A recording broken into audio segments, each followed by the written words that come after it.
Kabar bahagia datang dari penyanyi Joy Tobing.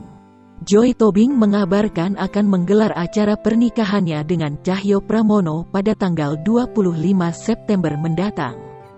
Setelah 8 tahun hidup sendiri, Joy Tobing akhirnya menemukan tambatan hati.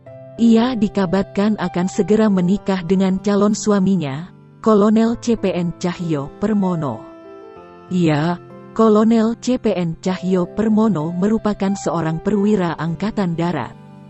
Perkenalan Joy Tobing dengan calon suaminya itu dapat terbilang cukup singkat. Baru-baru ini, Joy Tobing menceritakan proses perkenalan hingga keduanya sepakat untuk menikah dengan Cahyo Pramono.